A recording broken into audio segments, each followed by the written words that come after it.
বলছেন যে 2016 সালে কবি জসিমউদ্দিন হলে ওনাকে এই টর্চার করা হয়েছিল শিবির প্ল্যান দিয়ে, এবং কি সেখানে শিবিরের একজন নির্যাতনের সঙ্গে যুক্ত ছিল। এই বিষয়ে আপনি কি বলবেন? সুন্দর প্রশ্ন। আমাদের বন্ধু প্রতিম সংগঠন ছাত্র দলের যিনি ভিপি পদপ্রার্থী, তিনি গত কয়েকদিন ধরে নতুন একটি অভিযোগ বিভিন্ন জায়গায় পাঠ করছেন আর কি, সুন্দরভাবে।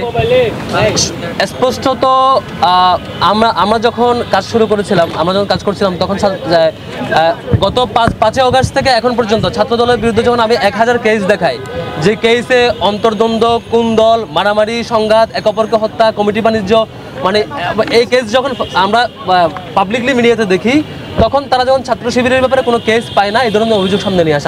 আমরা তখন বলেছিলাম স্পষ্টত, আপনি এতদিন অভিযোগ দেন নাই কেন? আমাদের বারবার বলেছি অভিযোগ থাকলে অভিযোগ দেন। আবিদ ভাইয়ের কাছে যদি লিগ্যাল টিম না থাকে আমার কাছ থেকে নিয়ে যান, আজকে মামলা করেন।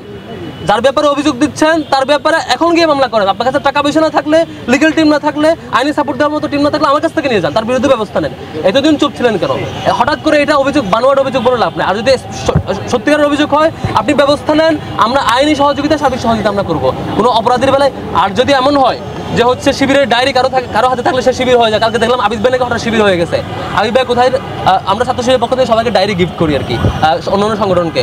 হয়তো ভাই ওখান থেকে একটা ডায়েরি হাতে নিয়ে কোথাও প্রেস কনফারেন্স করছে, ফেসবুকে তাকে শিবির বানিয়ে দেওয়া হয়েছে। এখন ওনারা অন্তর্দ্বন্দ্বে একে অপরকে মন খারাপ করবে, একে অপরকে শিবির বানাবে ট্যাগিং দিয়ে, নিজেদের দলের মধ্যে একে অপরকে খুনও করতে পারে। এই ট্যাগিং এর রাজনীতিতে ওনারা একটা অভিযোগ বানাবে, সেই অভিযোগ আমাকে বিশ্বাস করতে হবে। আর সেই অভিযোগ সত্য হয়ে থাকলে আপনি ব্যবস্থা নেন।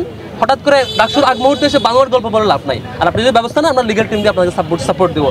আর দ্বিতীয়ত হচ্ছে, ডাকসু আসার পর থেকে, মানে ডাকসু ইলেকশন হওয়ার ফ্লো শুরু হওয়ার পর থেকে বানোয়াট গল্প সবাই বানানো শুরু করছে।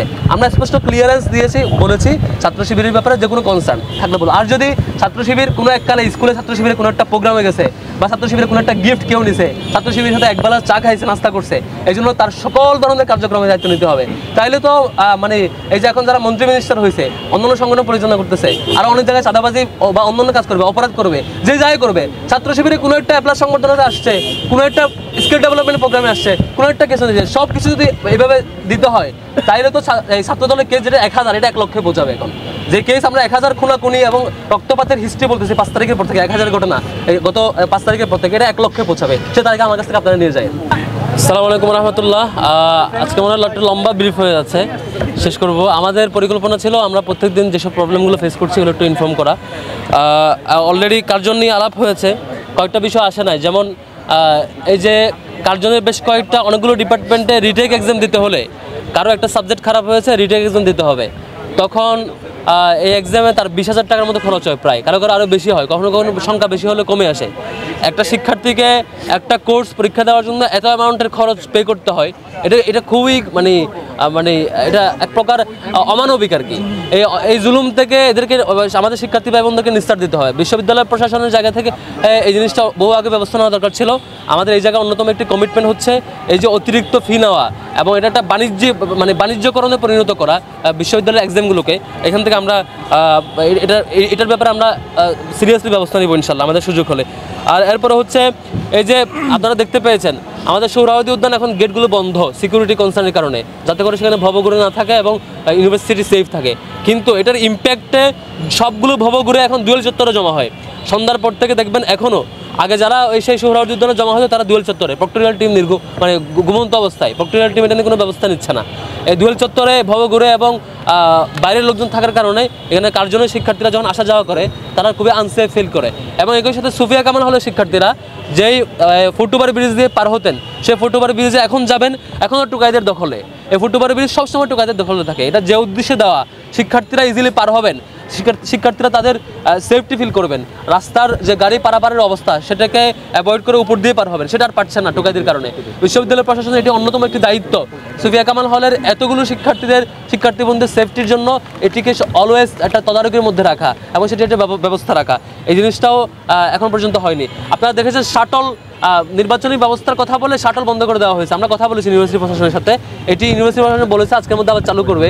সেটি নির্বাচনকে উপলক্ষ করে বারবার হয়রানিমূলক বিভিন্ন উদ্যোগ নেওয়া হয় আর কি, এটা খুবই দুঃখজনক। আর এর বাইরে হচ্ছে কার্যালয় যে মুসাকা মসজিদ, এটা 5 ওয়াক্ত নামাজের মধ্যে সীমাবদ্ধ, কোনো রকম নামাজ পড়ে এর মধ্যে সীমাবদ্ধ। এটা একটা আমাদের কালচারাল হেরিটেজের অংশ। এটাকে কেন্দ্র করে পুরো এই অঞ্চলের কালচারকে প্র্যাকটিস করা একটা কালচার সেন্টার বানানোর সুযোগ আছে, সেটিও অবহেলিত। কি বলবো, ঢাকা বিশ্ববিদ্যালয়ের সেন্ট্রাল মসজিদ পর্যন্ত অবহেলিত, সেখানে মুসাকা মসজিদ তো অবহেলিত থাকবে। এই জায়গাটি কার্জন কেন্দ্রিক, মুসাকা মসজিদ কেন্দ্র করে আমরা এটিকে একটা কালচারাল হেরিটেজে রূপান্তর করার, কালচারাল সেন্টারে রূপান্তর করার আমাদের একটা সেই সুযোগটা থাকবে বলে বিশ্বাস করছি। ক্লাসরুমে ঢোকা, রিডিং রুমে ঢোকা, হলের ভিতরে ঢোকা, যে রেস্ট্রিকশন, আমরা এই ধরনের ক্লাসরুমে ঢোকা অন্যান্য যে রেস্ট্রিকশন, কোনো রেস্ট্রিকশন আমরা ব্রেক করছি না। আগামীকালকে থেকে আমরা প্রচারণা করতে পারবো 26 তারিখ থেকে, তখন আমরা পাবলিকলি প্রচারণা ক্যাম্পেইনে নামবো ইনশাল্লাহ। আর এর বাইরে একটা বিনীত অনুরোধ সবার প্রতি, অন্যান্য সংগঠনের প্রতি, আমরা আসলে জুলাই একসাথে ছিলাম, একসাথে থাকবো।